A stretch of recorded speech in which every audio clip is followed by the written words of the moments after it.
Mitos kejadian alam yang diyakini orang dulu. Pak, Bapak udah dapat kabar belum Pak? Wah, kokom loh Pak. Baru aja meninggal Pak. Meninggalnya mendadak lagi Pak. Berarti burung gagak yang lewat kemarin itu ngasih pertanda wak kokom itu. Emangnya kenapa sama burung gagak Pak? Mitosnya, kalau ada burung gagak lewat terus berisik, itu pertanda ada yang bakal meninggal mendadak.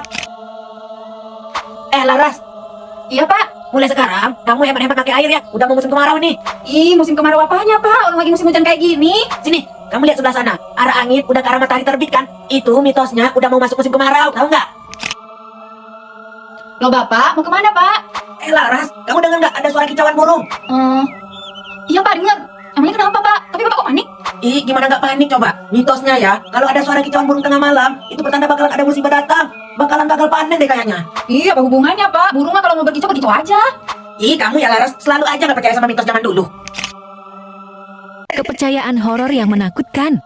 Lah, Mama ngapain bawa daun? Daun ini mau Mama taruh depan rumah loh. Emangnya Mama mau tanam daun itu? Ih, kau ini bukannya mau Mama tanam loh. Kau tahu kan orang yang lagi meninggal di kampung kita? Nah, jenazahnya itu mau lewat depan rumah kita, jadi harus ada daun ini. Biar arwahnya nggak mampir ke rumah kita. Gitu, Jamal.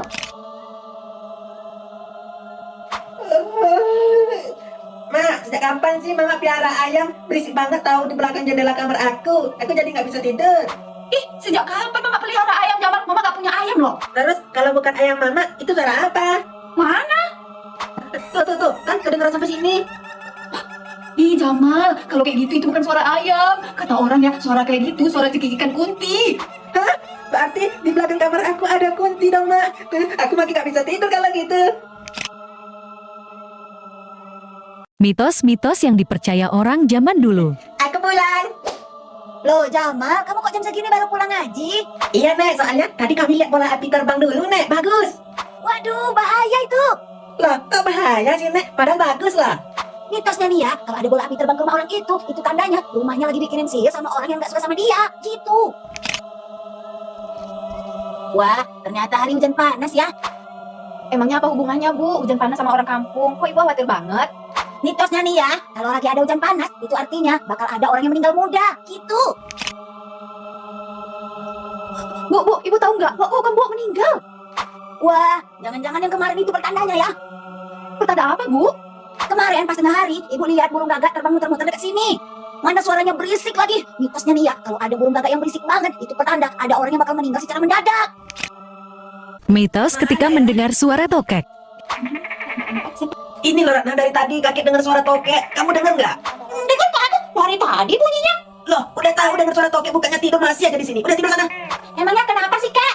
Oh, kamu nggak tahu ya? Kalau ada suara tokek itu, mitosnya pertanda ada makhluk halus. Kalau suara tokeknya itu keras, berarti makhluk halusnya masih jauh. Tapi kalau suara tokeknya itu makin lama makin kecil, itu tandanya makhluk halusnya udah di dekat kita. Terus dari tadi kakek dengar suara tokeknya makin lama makin kecil. Mending kamu buruan tidur di sana. Iya, Kak. Ih, nggak mungkin lah ada yang begituan. Tapi aku foto juga biar dikirim ke Jamal.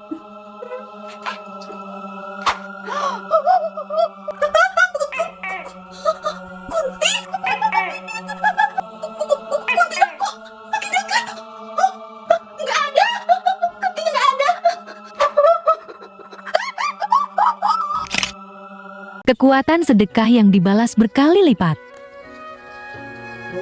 Bu, sedekahnya Bu. Udah 2 hari belum makan, Bu. Sedekahnya Bu.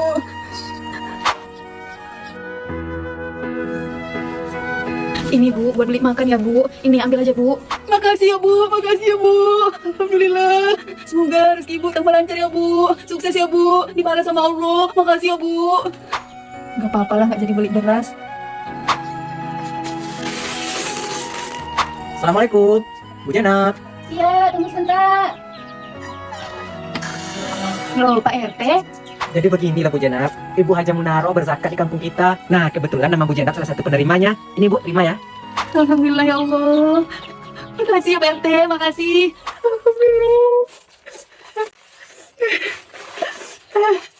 Asap orang serakah ketika meninggal.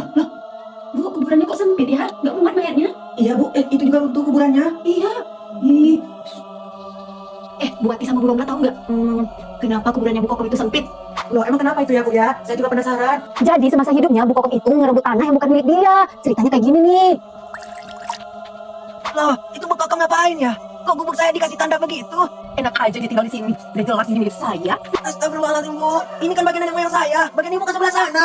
Di sana itu juga bagian saya, di sini juga bagian saya. Bapak tuh tahu diri, Bapak cuma numpang di sini.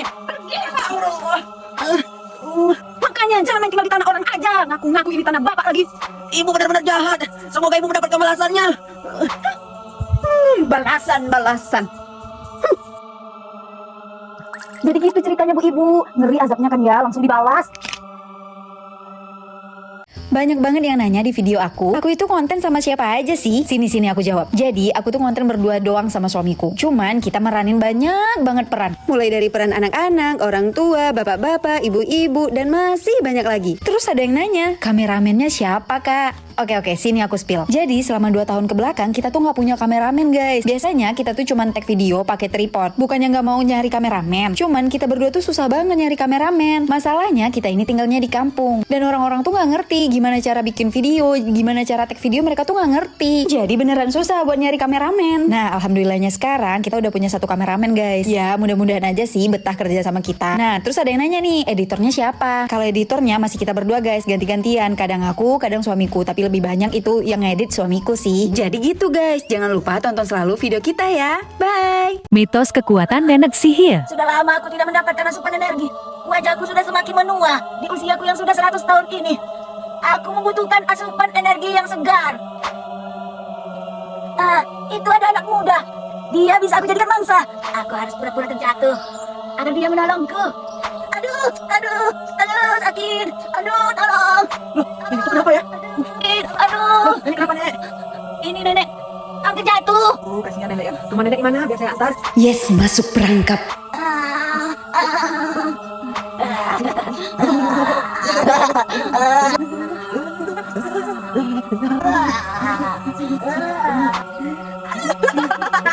Kenapa aku jadi tua? Tolong! Akhirnya aku mendapatkan jiwa muda lagi. Terima kasih anak muda.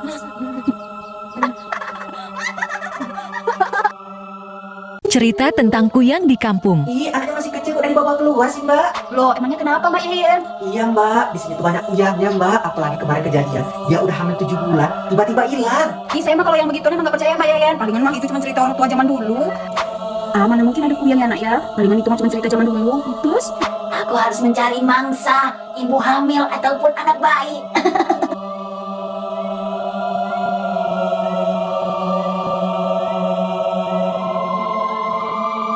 Itu ya, awas, nenek datang.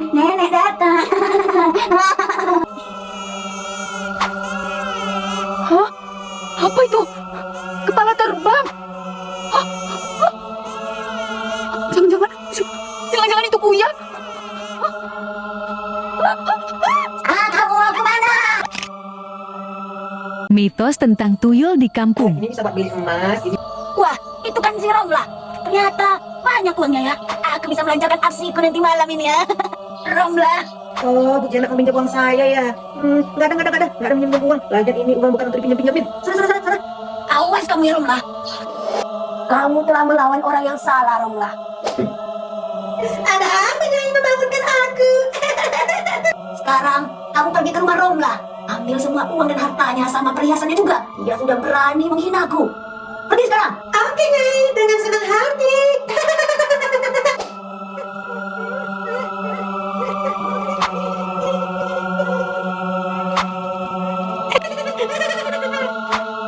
Perhiasanku. Aduh, uangku juga nggak ada. Tolong, uang aku dilariin tuyul. Tolong, aduh. Disuruh Pak Guru ngisi buku agenda Ramadan. Iya. Anak-anak, dengerin Bapak dulu. Sebelum kalian pulang, Bapak mau mengingatkan, kan sebentar lagi kita memasuki bulan Ramadan. Seperti tahun-tahun sebelumnya, kalian harus mengisi buku agenda Ramadan. Bagi anak-anak Bapak yang belum membeli buku agenda Ramadan, mohon untuk segera dibeli ya. Iya Pak. Aku udah dibeliin sama Mama. Aku belum beli.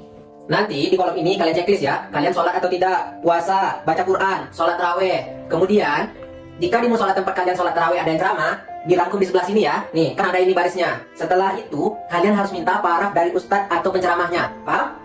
Aku udah tahu kok cara ngisinya. Dan jangan lupa, harus ditandatangani juga oleh orang tua kalian. Dan sekali seminggu akan Bapak cek. Siapa nanti yang bolong-bolong sholat atau puasanya, maka akan Bapak kenakan denda. Dan kalian tidak boleh bohong dalam mengisi buku agenda Ramadannya ya. Mengerti? Mengerti, Pak. Mengerti, Pak. Baik, kalau kalian sudah mengerti, kalian boleh pulang. Pulang ya? Yuk kita pulang. Assalamualaikum warahmatullahi. Assalamualaikum warahmatullahi. Amin. Amin. Kasar. Loh, biarkan ngisi apa itu, Nak? Ini Bu, aku lagi ngisi buku agenda Ramadan disuruh guru agama di sekolah.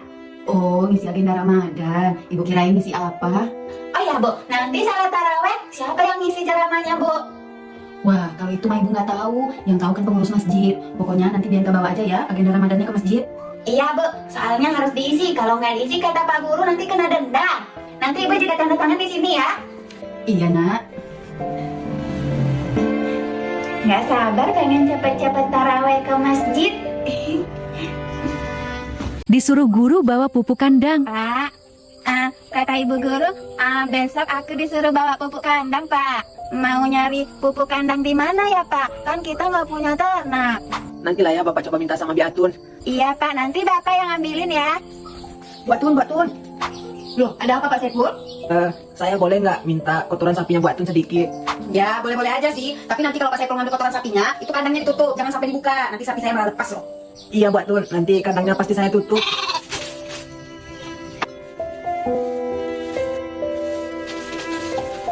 Kayaknya udah cukup nih. Bianca, itu pupuknya kemarin udah Bapak ambilin ya. Makasih ya Pak. Aku berangkat sekolah dulu, salam Pak. Udah berangkat aja, tangan Bapak kotor habis megang-megang ini. Ya udah, aku berangkat dulu Pak.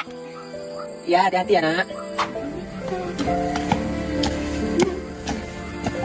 Tipe emak-emak ketika lihat tetangganya cantik. Bu. Enak aja dia manggil saya Mbak Bu. Ibu kali ya? Mudahan saya daripada dia. Terus cantikan saya daripada dia. Lagian saya udah perawatan kayak gini masa dipanggil ibu sih? Enak ya glowing dimodelin om-om. Hah? Dimodelin om-om? Maksudnya Bu? Alah, kamu kira saya nggak tahu apa kalau kamu selama ini main belakang sama om-om? Hah? Enggak Bu, ini bukan karena dimodelin om-om. Alah, jangan sok suci deh kamu. Ih, kok mulus sekali lah wajah si Fatma itu ya? Ih, tapi jangan-jangan dia itu pakai susuk itu pemanis itu. Mana mungkin bisa cerah kayak gitu? Bu Kokom lagi beres-beres ya? Enggak, lagi ngebajak sawah. Pakai ditanya lagi. Saya misi dulu ya Bu. Ih, kamu mulus banget lah kulit Fatma itu ya. Gak kayak kulit aku, bersisik. Jangan sampai Mas Bambang lihat dia. Nanti bisa jatuh hati Mas Bambang sama dia. Mas, kamu yang keluar rumah ya, dalam rumah aja. Jangan sampai kamu lihat Fatma. Ikat kaos kaki pakai karat karena udah melar. Kaos kaki aku udah jelek ya. Yang ini udah bolong. Yang ini juga udah longgar. Apa aku minta aja kali ya uang sama ibu buat beli kaos kaki yang baru? Loh, Bianca kok belum berangkat sekolah, Nak? Ibu mau kemana Bu? Ini ibu mengutang beras ke warung, soalnya beras kita udah habis, Nak. Ternyata ibu nggak punya uang. Aduh, gimana ya? Ya udah, ibu duluan ya, Nak.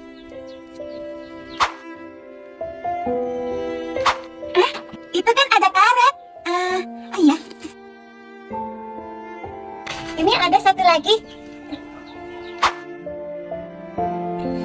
Ini masih bisa dipakai, Kak. Nggak apa-apa, pakai yang ini aja. Ini kan masih bisa dipakai.